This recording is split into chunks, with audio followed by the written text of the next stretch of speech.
Hello students, क्या हाल चाल? बढ़िया एकदम।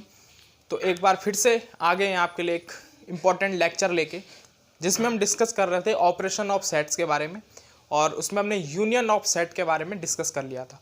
तो आज हम आपके लिए लेके आए हैं उससे अगला ऑपरेशन, जिसे कहते हैं हम इंटरसेक्शन ऑफ अ सेट।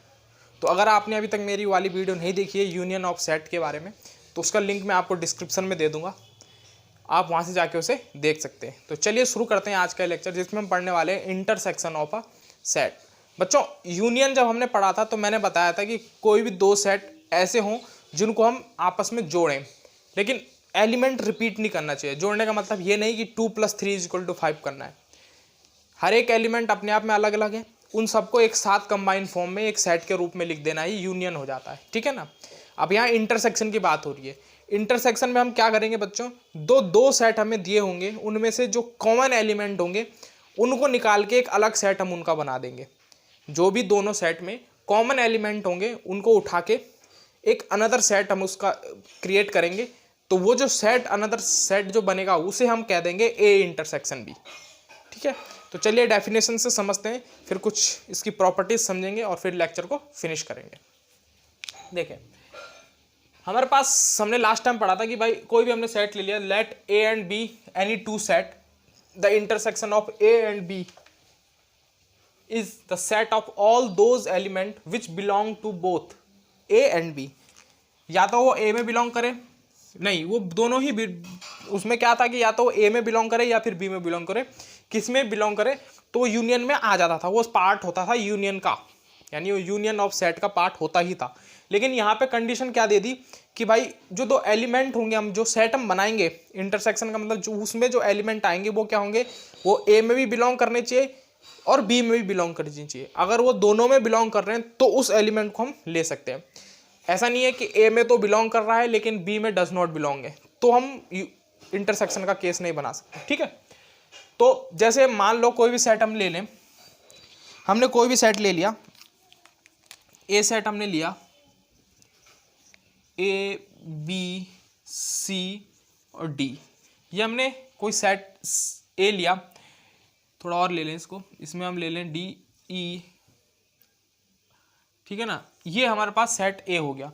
और दूसरा सेट हमने ले लिया, बी सेट लिया, ये हमने लिया ए ई आई ओ यू, ये हमने सेट बी ले लिया। तो इन दोनों सेट में जो सेट ए में बिलोंग कर रहे हैं, ए इंटरसेक्शन बी, इंटरसेक्शन इस तरीके से इसको रिप्रेजेंट करता है, यहाँ पे लिखा भी गया है, it is denoted by A intersection B. तो इस ए इंटरसेक्शन में कौन कौन से एलिमेंट आएंगे, जो ए में भी बिलोंग कर रहे हैं और साथ में बी में भी बिलोंग कर रहे हैं। तो ए में ऐसे कितने एलिमेंट है जो ए में बिलोंग कर रहे हैं साथ में बी में बिलोंग कर रहे हैं। तो आप देखेंगे कि यहाँ पे सेट ए में एक ए एलिमेंट ऐसा है और एक ई एलिमेंट ऐसा है जो सेट बी में भी बिलोंग कर रहा है, ए और ई। तो इन दोनों का जो एक अलग से सेट हमारा बन जाएगा वो ए ई, ये सेट हमारा क्या होगा, ए इंटरसेक्शन बी होगा। ठीक है ना। यहाँ पे लिखा है ए इंटरसेक्शन बी, एक्स ऐसा एलिमेंट है जो ए में बिलोंग कर रहा है और बी में बिलोंग कर रहा है। इसको रिप्रेजेंट करने का तरीका वेन डायग्राम में ये है, दो सेट हैं ए और बी, इनका इंटरसेक्शन ए इंटरसेक्शन बी ये है।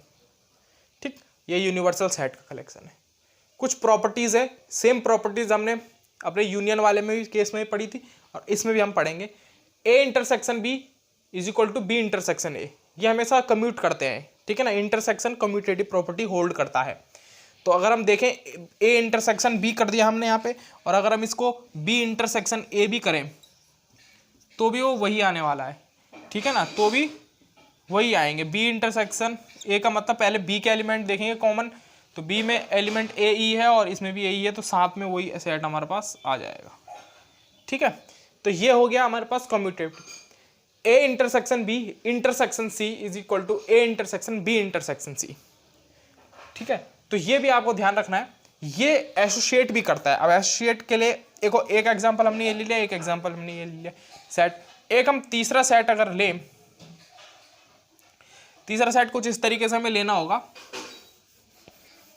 तीसरा सेट हम पूरा यही ले लेते हैं। देखो, तीसरा सेट हम कुछ इस तरीके से लेते हैं, A B C D E I O U, ये पूरा सेट हमने ले लिया सी। ठीक है। तो अब हमें ये एसोसिएटिव लॉ अगर होल्ड कराना है तो इसके लिए हम क्या करेंगे, ए इंटरसेक्शन बी देखते हैं पहले। ए इंटरसेक्शन बी हमने अभी निकाला, वो क्या आया था हमारे पास, जो ए इंटरसेक्शन बी हमारे पास आया था वो आया था हमारे पास ई और ए, इसका सेट हमारे पास आया था, ठीक है ना। ई और ए हमारे पास सेट आया था इंटरसेक्शन ए इंटरसेक्शन बी का। अब इसका इंटरसेक्शन अगर हम सी के साथ करें तो क्या एलिमेंट आएंगे, देखें ए इंटरसेक्शन बी और इंटरसेक्शन हम सी कर दें तो इस सेट का अगर हम इस सेट के साथ इंटरसेक्शन करें तो देखो ए ई एलिमेंट ही कॉमन आने वाला है, तो ये आ गया हमारे पास ए ई एलिमेंट। तो यानी A intersection B intersection C की वैल्यू आ गई ये वाला सेट, जो कि क्या है ए इंटरसेक्शन का ही सेट है बी का, ठीक है ना। अब ये देखो, आप ये देखें अगर सी एज अ यूनिवर्सल सेट के रूप में काम कर रहा है, अगर आप देखें एक एज अ यूनिवर्सल सेट के रूप में काम कर रहा है, ठीक है। तो उस हिसाब से तो ये आना ही है, ठीक है ना। प्रॉपर्टी में भी आप देखेंगे, ठीक। अब अगर हम बात करें ए बी इंटरसेक्शन सी की, तो बी इंटरसेक्शन सी में कॉमन एलिमेंट क्या हो गए, बी इंटरसेक्शन सी अगर हम देखें तो ये हमारे पास हो जाता है, इसमें हमारे पास ए कॉमन है, इसमें हमारे सारे ही एलिमेंट वाले कॉमन है, तो ए ई आई ओ यू, ये हमारे पास ए इंटरसेक्शन सी हो गया, ठीक है ना। ये हो गया ए इंटरसेक्शन सी। अब अगर हम इसका इंटरसेक्शन ए के साथ करें, यानी A intersection B intersection C करें, यानी अगर हम इसको इस तरीके से कुछ करें A intersection B intersection C, तो यहां पे हम देखें अगर हम ए के साथ इसका इंटरसेक्शन करें तो इसमें तो सेम एलिमेंट है, ए ई ही है कॉमन, यहां पे भी ए ई है, तो ये ऑब्वियस सी बात है कि ए ई ही इनका इंटरसेक्शन आएगा। तो आप देखेंगे कि A intersection B intersection C A E आ रहा है, साथ में A intersection B intersection C A E आ रहा है। तो हैंड्स ये काउंटर एग्जांपल के थ्रू हम प्रूव कर दिया कि भाई ये एसोसिएट भी करता है, कॉम्यूटेट भी करता है, ठीक है ना। इसकी वैल्यू कुछ इस तरीके से आती है, ठीक है ना।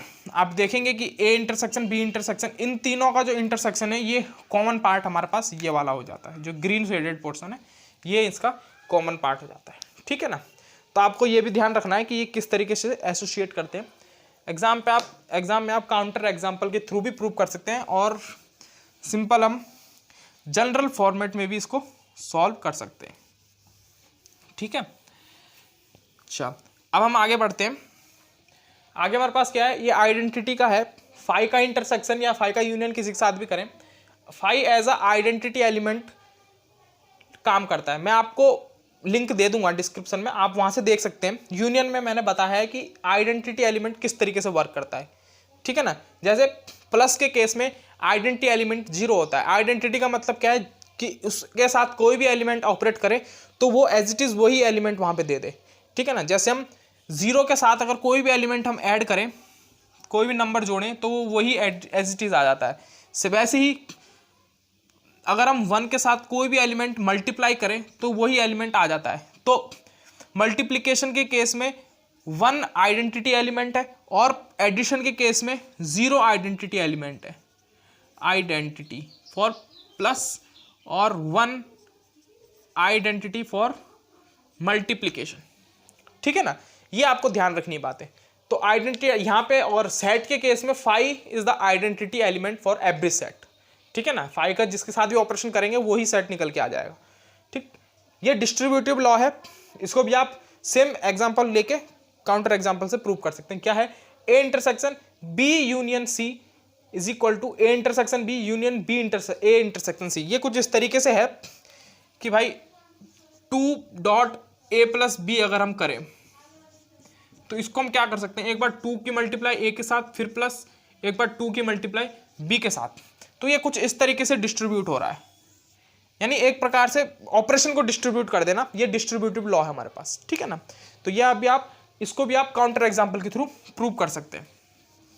तो इंटरसेक्शन ऑफ सेट में ये कुछ इंपॉर्टेंट प्रॉपर्टीज और ये थे। एग्जाम्पल के थ्रू मैंने इस प्रॉपर्टी को, एसोसिएट प्रॉपर्टी को होल्ड करा दिया है और समझा दिया है किस तरीके से फॉलो करते हैं, ठीक है ना। अब ए इंटरसेक्शन बी कुछ इस तरीके से नजर आता है यहाँ पे। अगर हम इस 3 सेट के बारे में बात करें, होल तो हमने बता दिया तीनों का, A intersection B intersection C, तो ये ग्रीन पार्ट कॉमन है, इसको हम लिख सकते हैं A intersection B intersection C, ये वाला पोर्शन हो गया, ठीक है ना, ग्रीन शेडेड पोर्शन। ये है ए इंटरसेक्शन बी, ये वाला पोर्शन हमारा, और ये भी ए इंटरसेक्शन बी हो गया, ठीक है ना। इसलिए ये है ए इंटरसेक्शन सी और ये है ए इंटरसेक्शन बी, ठीक है। तो ये था हमारे पास पूरा इंटरसेक्शन ऑफ सेट के बारे में। यूनियन ऑफ सेट हम पढ़ चुके हैं। नेक्स्ट हम पढ़ने वाले हैं इसके बाद जो अनदर ऑपरेशन होंगे, ए माइनस बी या यूनिवर्सल सेट में से ए कॉम्प्लीमेंट बी कॉम्प्लीमेंट जो भी है, ये सब पढ़ेंगे, ठीक है ना। तो मिलते हैं ऐसी इंटरेस्टिंग नई वीडियो के साथ, तब तक के लिए धन्यवाद। और अगर आपने इस चैनल को अभी तक सब्सक्राइब नहीं किया है तो प्लीज़ चैनल को सब्सक्राइब करें ऐसी इंटरेस्टिंग नई वीडियो के साथ। तो मिलते हैं नेक्स्ट वीडियो में, तब तक के लिए धन्यवाद।